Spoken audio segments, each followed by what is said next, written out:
வணக்கம். பரபரப்பு மீடியா செய்திகளுக்காக நான் நிரோஷன்.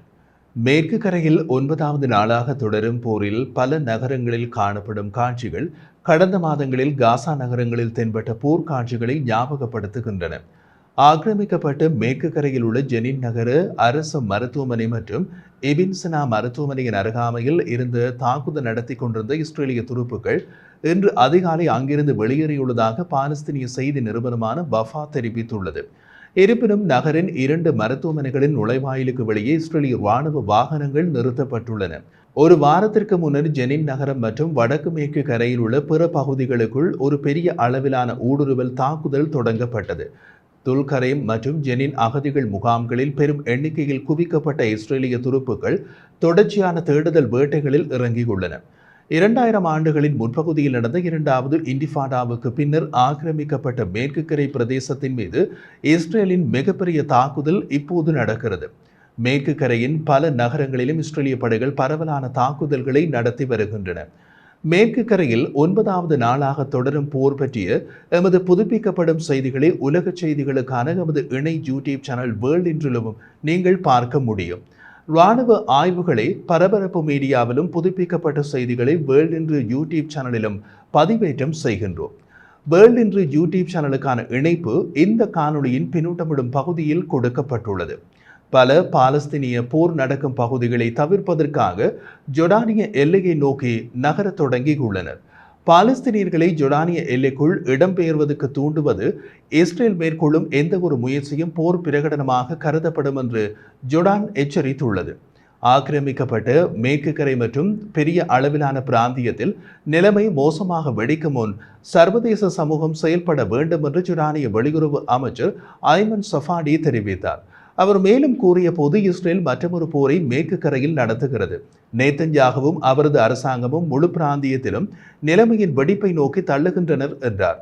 தரையில் இஸ்ரேலின் நடவடிக்கைகளின் நியாயமான அமைதியை அடைவதற்கான அனைத்து வாய்ப்புகளையும் அளித்துவிட்டது. நேத்தன்யாகு தனது நிலைப்பாட்டை மாற்ற வேண்டும் அல்லது தனது பதவியில் இருந்து விலக வேண்டும்.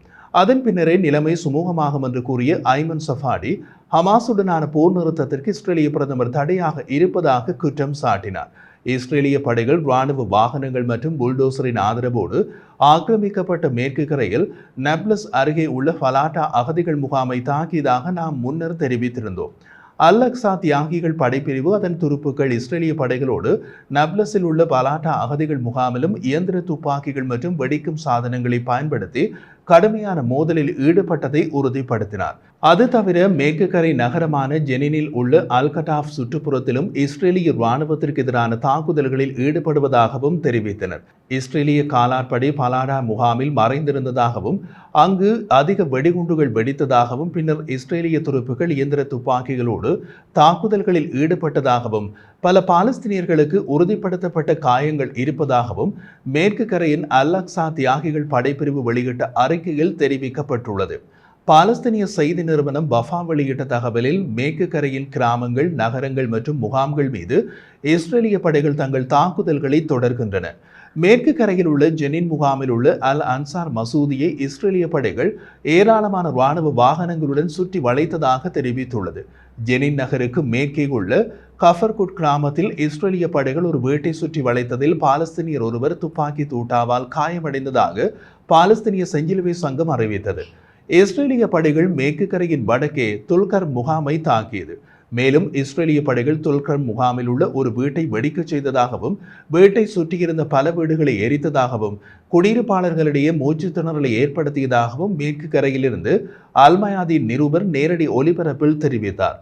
அவர் மேலும் தெரிவித்த போது மேற்கு கரையில் இஸ்ரேலிய தாக்குதல்களுக்கு இணையாக இஸ்ரேலிய குடியேற்றவாசிகள் பாலஸ்தீனியர்கள் மற்றும் பாலஸ்தீனிய கிராமங்கள் மீது தங்கள் தாக்குதல்களை அதிகரித்து வருகின்றனர். தெற்கு மேற்கு கரையில் ஹெப்ரோனின் தென்கிழக்கில் உள்ள பிரின் கிராமத்தில் குடியேறியவர்கள் பல பாலஸ்தீனியர்களின் வீடுகளை தாக்கினார்கள். இந்த நிலையில் மேற்கு கரையில் குறிப்பாக ஜெனின் மற்றும் துல்கர்மில் இஸ்ரேலிய ராணுவ நடவடிக்கையை தொடர்வதையும் நகரின் தெற்கே உள்ள ஃபரா முகாமில் மீண்டும் புயல் வீசுவதையும் ஹமாஸ் இன்று உறுதிப்படுத்தியுள்ளது. இதுபோன்ற கொடூரத்தை நாங்கள் பார்ப்பது இதுவே முதல் முறை என்று 7 குழந்தைகளின் தந்தையான திரு அபு சரூர் தொலைபேசி மூலம் அளித்த பேட்டியில் கூறினார். மனிதாபிமானம் இல்லை, மரங்களை வேரோடு பிடுங்கி கட்டடங்களை உடைத்தனர். பாதாள சாக்கடை மெயின் மீட்டர்கள் உடைக்கப்பட்டன. வீதிகளை கிளறி கிழித்தனர். மின்சாரம், தண்ணீர் எதையும் தீண்டாமல் விடவில்லை என்றார். சில நாட்களுக்கு முன்பு இஸ்ரேலிய படைகள் தங்கள் சுற்றுப்புறத்தின் புறநகர் பகுதிகளுக்கு திரும்பவும் வந்துவிட்டதாக கூறினார் திரு அபு சரூர். ஒரே கட்டடத்தில் வசிக்கும் அவரது குடும்பம், அவரது சகோதரரின் குடும்பத்தினர் மற்றும் அவரது பெற்றோர்களுக்கு உணவு மற்றும் தண்ணீர் பெறுவதற்காக அவர் ஒரு தடவை வெளியில் சென்றார். அங்கிருந்த கடைகள் இடிக்கப்பட்டதை கண்டார். சாலைகளில் வாகனங்கள் செல்ல முடியாத நிலையில் தன்னார்வலர்கள் ரொட்டி மற்றும் பிற உணவுகளை அக்கம் பக்கத்திற்கு கால்நடையாக கொண்டு செல்வதை கண்டதாக கூறினார். 1948 இஸ்ரேல் உருவாக்கப்பட்ட பின்னர் அங்கிருந்து வெளியேறிய பாலஸ்தீனியர்களுக்கான அகதிகள் முகாமாக உருவான ஜெனின் முகாம் மற்றும் அதன் அக்கம் பக்கத்தில் இஸ்ரேலிய இராணுவம் நிலை கொண்டுள்ளது என்றும் அவர் கூறினார்.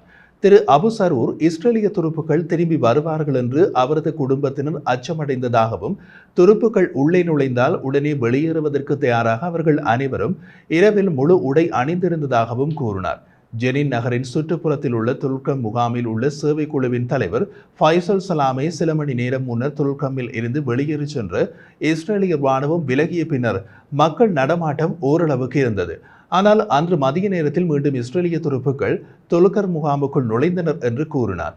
பல நாட்களாக வீதிகளில் சிக்கி தவிக்கும் குடியிருப்பாளர்களுக்கு உணவுப் பொருட்களை பெறவோ அல்லது அன்புக்குரியவர்களை சரிபார்க்கவோ வெளியே செல்ல போதுமான நேரம் இல்லை. எதையும் செய்து முடிப்பதற்கு யாருக்கும் வாய்ப்பில்லை என்று திரு சலாமே கூறினார். இஸ்ரேலிய இராணுவம் வெளியேறியது, ஆனால் நாம் மூச்சு விடுவதற்குள் விரைவாக திரும்பியது என்றார் அவர். பாலஸ்தீனிய செய்தி நிறுவனமான வஃபா இப்போது 30 வயதுடைய ஒருவருக்கு இடுப்பில் வெடிகுண்டு சிதறல்களால் காயங்கள் ஏற்பட்டுள்ளதாக செய்தி வெளியிட்டுள்ளது. பாலஸ்தீனிய செஞ்சிலுவை சங்க சொசைட்டியை மேற்கோள் காட்டி அதன் அவசர கால பிரிவு அந்த நபரை அருகிலுள்ள மருத்துவமனைக்கு சிகிச்சைக்காக கொண்டு சென்றதாக கூறியது. ஆகஸ்ட் 28 முதல் மேற்கு கரையில் குறைந்தது 39 பேர் கொல்லப்பட்டுள்ளதாக பாலஸ்தீனிய சுகாதார அமைச்சு கூறுகிறது. இதன் மூலம் அக்டோபர் 7ஆம் தேதியிலிருந்து ஆக்கிரமிக்கப்பட்ட மேற்கு கரை முழுவதும் கொல்லப்பட்ட பாலஸ்தீனியர்களின் எண்ணிக்கை 691 உயர்ந்துள்ளது.